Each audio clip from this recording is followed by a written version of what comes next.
my girlfriend kind of just flopped down face first on my bed.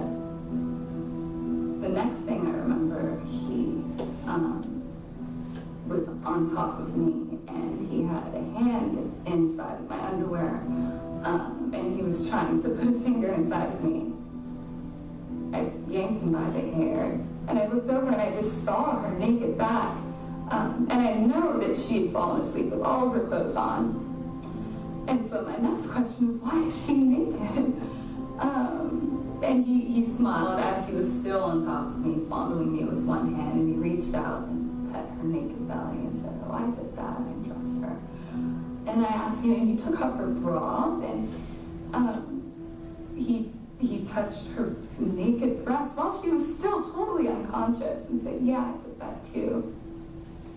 And the next day, he texted me, and I said something very casually like, am I gonna have to tell her that she needs a pregnancy test? And he said in the text message, like, you know, no, we didn't do anything serious. Maybe I put a finger in her V at most. It seemed pretty clear that he had assaulted both of them while they were unconscious. I absolutely presume that Harvard would do right by Camila. I went to the Dean of Students office, and she said, I just want to make sure, above all else, that you don't talk to anyone about this. It could be bad for everyone if people started rallying around, like, having him removed from campus. And I was like, well, he's a predator, and he's dangerous, and actually that's exactly what I want. We both had the right to legal representation. My lawyer was pro bono. She was a phenomenal client. She really told her story with a great deal of confidence. I went into the hearing, and even the professors were like, did I give him the wrong message with our friendship, and that he misunderstood our friendship? My response was like, no, because, you know, sex was never part of that friendship. And if we were ever going to be introduced, when I was awake would be a good time for that. I'm getting questions like, why didn't you fight him? And he's like, I think like 6'3", over 200 pounds. I was unconscious or just coming to. Like, could barely take control of my own body, but why didn't you fight him? There was this extreme reluctance to believe me. Campus administrators are overly concerned about false reporting. If you look at statistics on false reporting, it's much, much smaller than what people estimate it to be. The data about false rape claims is that they're a tiny minority of all reports ever made. Rape and sexual assault have the same percentage of false reports that any other crime has in our country. The best research from around the world would put the percentage of false reports somewhere between 2 and 8%, which means 90%, but more likely 95 to 98% of reports are not false. We got done with the hearing probably at 4:30 or 5 o'clock, and they came back very quickly. They had found that he had assaulted me. When we got the call that he was expelled, she was in utter disbelief. That doesn't come very often with these college cases. The next September, I came back to Cambridge, and I got a Facebook message from the Dean of Students. She said that the assailant, he could appeal the ad board's decision, and they voted again on whether to uphold the decision to remove him and decided to let him back in.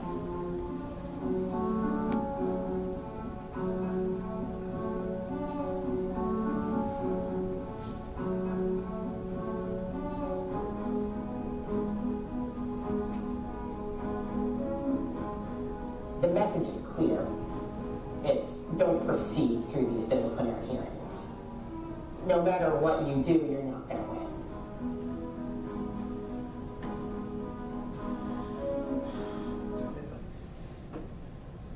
I think it's important that we talk about that for maybe our last 10 or 15 minutes.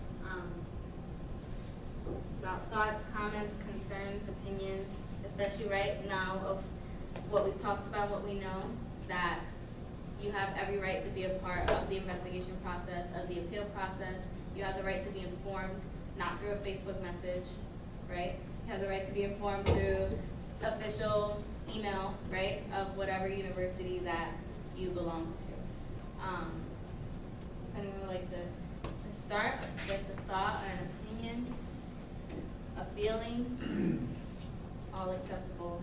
Why did they not include her? That is a great question.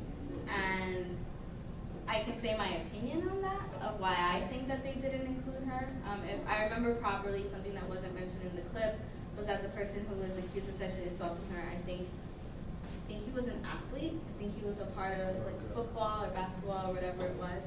And he was kind of prestigious in the school for that reason. So I can comment right on my opinion.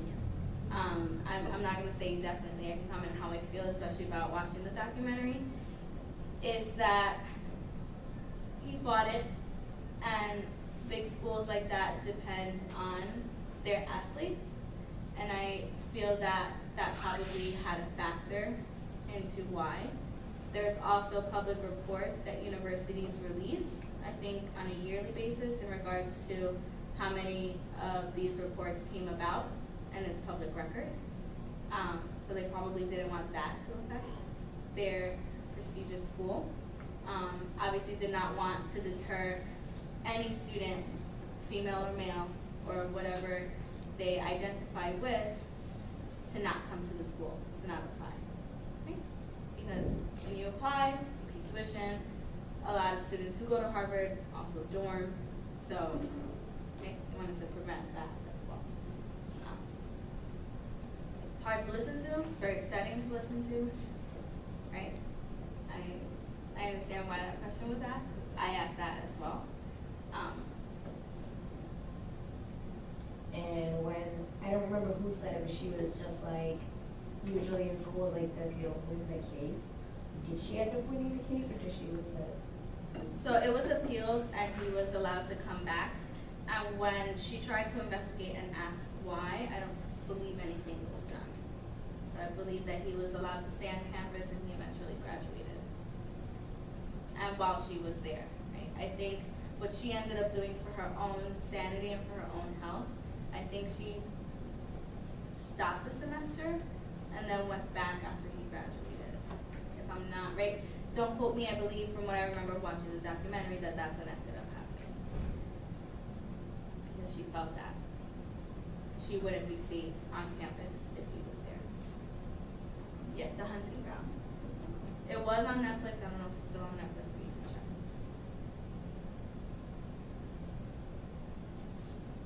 Yeah. What angers me is how all those law professors could just like overturn that dismissal when you basically know what's the law, what's right and wrong. That is just what bugs me. Absolutely. And I think, to take a step further into that is they ruled that he was guilty. They ruled that he did sexually assault her. And he was expelled for a semester. I think it was either a semester or two. I'm going to say it was probably only one semester. And then he appealed it, and they gave in a sense, to that decision. Very annoying. It's very wrong. It's also against the law, right? Especially not allowing her to be included or not informing her of anything that was going on. And I think what took that even a step further was that he was allowed on campus, and she wasn't even informed of that. So it's also kind of like putting yourself in that person's shoes and seeing the person who assaulted you on campus when you knew, right, that the last that you knew about the situation was that he was expelled and not allowed on campus. So in situations like this, what do you do as a person coming back? That's a hard question, but I feel like you can file a report. You can file a Title IX report, and I feel like if the university doesn't want to help you, then there are other ways of filing a Title IX report. And you can file an official complaint, I want to say say with the state? You can actually file a complaint against the school with the Office of Civil Rights. So if you were to kind of look up like Title IX complaints, you would see that the Office of Civil Rights under the Department of Education takes complaints from students who say that one of these like terrible things happened to me and I reported it to my school and the school didn't do what they were supposed to do. And it's a very serious complaint. A school can, because Title IX is linked to federal funding, a school could lose all of their federal funding if they are found to be in violation of Title IX.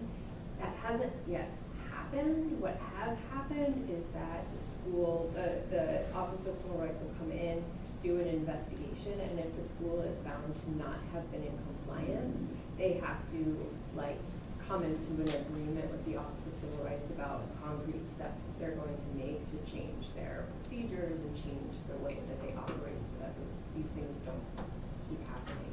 And then in that same vein, there's an organization, Know Your Nine, which also, it was created by student activists who felt like their school wasn't doing enough and that their school was turning a blind eye to issues such as these. This is just a handout that they have that's knowing like your basic nine. So what Title IX includes, how you're protected, and obviously the website, and you can see more about it on the website. So in that same vein of what Jessica was talking about, there are student activists. There are open investigations into other universities because they didn't do anything. At the time that the documentary was made, there were, I want to say like over 200 universities that were being investigated. Harvard being one of them, because of what they did or did not do during the investigation. So if you were to search up Harvard, would this show up? probably. Because actually when I Googled, I searched on YouTube for the hunting ground. That was the first video that came up. And what I skipped ahead of was someone who inserted like the sentence, like what Harvard doesn't want you to know. And that came up. So I think it would come up. And I think you're asking a really, really important question, which is like, how does this happen, and how does this happen in schools? And I think that there are some of these very just like horrifying cases where you're like, oh my god, like how could this possibly happen? And I think part of the student activist piece is to kind of ask those questions and unravel it layers by layer, because I think there are certainly a lot of cases where school officials just acted completely egregiously, and then there are other cases where people didn't get training on how to deal with cases, where people, and it's certainly not an excuse at all, but like where somebody was just assigned the role of Title IX coordinator in addition to like 37 other jobs that they're doing, and it wasn't like a malicious thing coming from the school, but that doesn't matter because under Title IX schools are responsible for protecting students. So I think that, asking those questions are so important.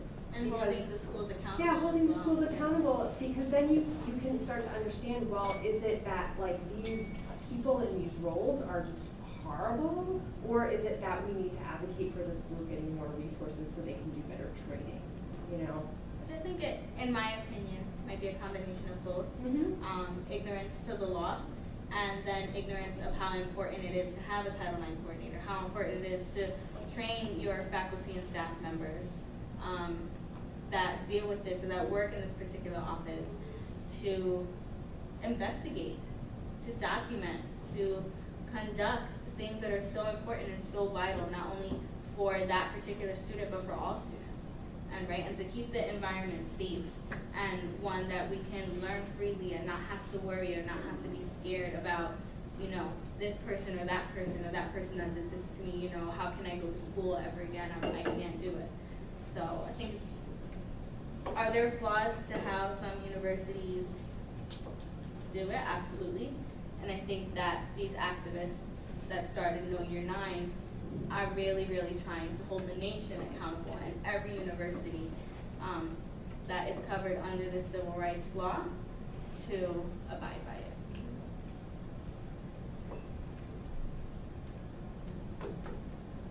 It was kind of hard to watch, but I felt it was really important to kind of present. So I think talking about it in theory, you know, reading CUNY policy, we can kind of get lost in the words, right? But I think knowing that this does happen, knowing that this is an issue is really important. But not only that, to let students know that if this has happened to you, or if you know someone that it has happened to, they have rights, they have resources, there are things that they can do, there's ways that they can seek help, and they can get justice in that sense. And I feel like not a lot of students know that, or may be aware of that, so that's why it was really important to present this today. I thank you all for coming, I thank you all for participating. Before we wrap it up, because I think the next class comes in like 5 or 10 minutes, does anyone have any last general comments that they want to say? Maybe any feelings? If there's anything that you need, feel free to speak to me afterwards. If you want any of the resources, feel free to speak to me afterwards. And I can definitely, I can send this to you, I can send what I've researched to you if you want it. That's fine. Hey, Ingrid.